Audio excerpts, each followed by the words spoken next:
Well, they're European. I'm going to have to ask you to leave. It is not a question of money. You see, I'm buying this hotel and setting some new rules about the pool area.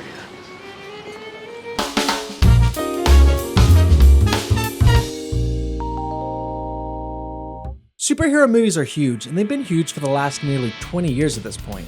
But even before the genre really took off, there's been one hero in particular who's been in media pretty consistently for decades. And with recasting rumors currently swirling around the internet, now seems like the perfect time to look into this Dark Knight.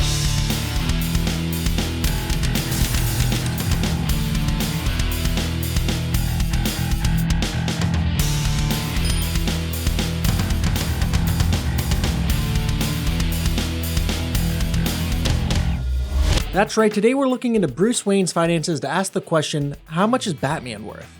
But more specifically, we're going to be looking at Christopher Nolan's take on the character, because holy crap, there's an absolute ton of comic versions of this character, not to mention that most comic versions of Wayne Industries are actually insane.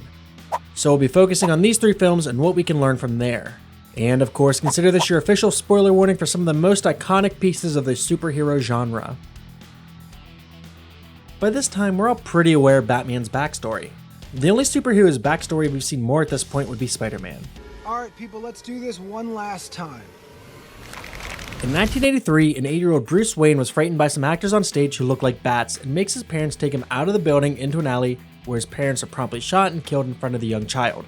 This, obviously, has a huge impact on the young Bruce Wayne who eventually travels the world to train and becomes Batman. But let's not get ahead of ourselves. With his parents dead, Bruce would come into some serious cash. However, we do know that Thomas and Martha Why did you say that name? were huge philanthropists, with them knowing that just by getting control of the company and some of their stocks that he'd still have more money than most people will ever see in their lifetimes. With that in mind, we'll be working under the assumption that the Waynes left Bruce a solid amount of stocks, the family home, and a controlling share of Wayne Enterprises, which he would likely receive upon turning 18. With the rest of their incredible wealth being given to various charities and organizations not just in Gotham but around the world. Bruce Wayne would then be raised by his ever-faithful butler Alfred, who honestly might be a vampire. This is what he looked like in 1983. This is him now. Either he is a vampire or he's looked 80 for his entire adult life. Bruce would turn 18 in 1993 and would be awarded his parents' stocks. With his parents likely giving a bunch of their money away, we'll be estimating that at a starting value of $1 billion. This is just a portion of what they could have left him, which would make them among the world's wealthiest families. Which makes sense. But how much is he making a year from Wayne Enterprises? Well, let's get into that. MSN ran an article almost exactly a year ago where they did their best to figure out just how much different fictional companies are making. I decided to use their number because they're pretty specifically using Batman Begins, which is where this video, well, begins. They got their numbers by comparing Wayne Enterprises to SpaceX, which honestly isn't the worst comparison. However, Wayne Enterprises is huge.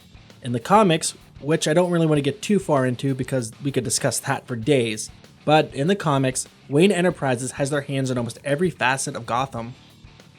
In fact, Gotham was built around Wayne Enterprises, not the other way around, which is crazy to think about. So MSN estimated Wayne Enterprises revenue at $23.3 billion in 2018. But if Wayne Enterprises is as big as it's been in the comics, they would likely be making more than that. We'll be upping that to $30 billion in revenue for the company. But how does this translate to Bruce Wayne? Well, we're going to do a similar process to what we did in our Frank Reynolds video, which you should go check out after this.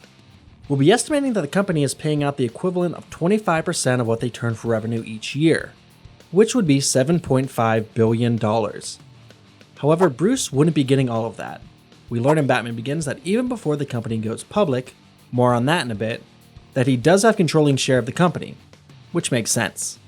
We'll be estimating Bruce to have 60% of the stocks at Wayne Industries. That means he would get 60% of what the company is paying out, which is $4.5 billion. Or at least it would be.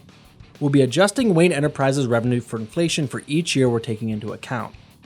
Now before we get into any more specifics, let's talk about how we're going to be doing our math. We'll be starting with his income.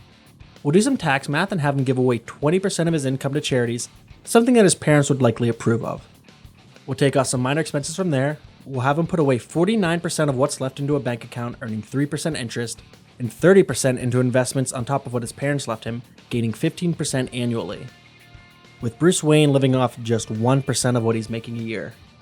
Finally, we'll be taking some consistent expenses out of his bank account each year. Sci-Fi ran an article a few years ago where they estimated how much it cost to be Batman. For the moment, the important part of this list deals with the real estate section of the article.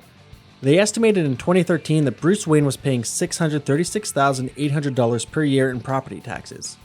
However, this number was based on the property value of Wayne Manor, and property value changes. We'll be adjusting the amount that Bruce is spending on this each year. Eventually, Bruce would leave to travel the world, with Alfred having him declared dead at some point.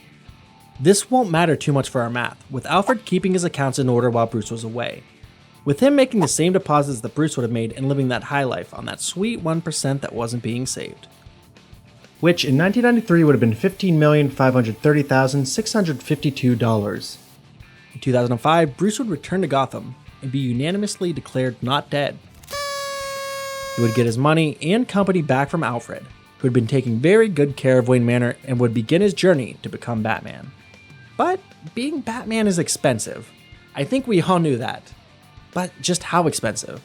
Well, as I stated earlier, Sci-Fi crunched a lot of the numbers for Batman's expenses. They took basically everything into consideration. Vehicles, gadgets, the Batsuit, they did a pretty good job. They estimated that it would cost around $622 million per year.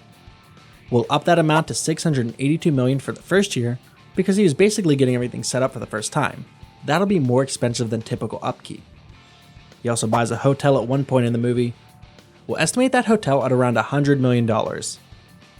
Coming out of that year, Bruce Wayne has $5,032,219,573.39. The Dark Knight takes place 9 months after Batman Begins. It's kind of unclear if it's the same year or not, but I'll be assuming that it takes place in 2006. Batman's fight with the Joker and the creation and death of Two-Face leads Batman to retire for 8 years, which means the final movie in the Dark Knight trilogy takes place in 2014. So for the years in between these, we won't be taking off the cost of being Batman. Finally, Bane comes to Gotham and strips Wayne Industries away from Bruce Wayne. This is where we'll end our math. Right before he's stripped of all his wealth and his back is broken. Literally. By 2014, the year The Dark Knight Rises begins, Bruce Wayne has $13,342,942,134.63 in his bank account. He would have $75,060,844,518.96 in investments, and his family home, Wayne Manor, would be worth $32,951,323.02. Which means Bruce Wayne, the Dark Knight that protects the streets of Gotham, is worth $65,990,902,715.15. Which is good, because this means that the vampire Alfred is going to be set up for the rest of his immortal life. But anyways, this has been 10K Bill. Thanks for watching. Comment down below what you'd like to hear me talk about next. Follow me on Twitter to yell at me about anything I may have missed. Support us on our Patreon if you like the show and want to see more of it. And of course, make sure you subscribe for all your entertainment-related content.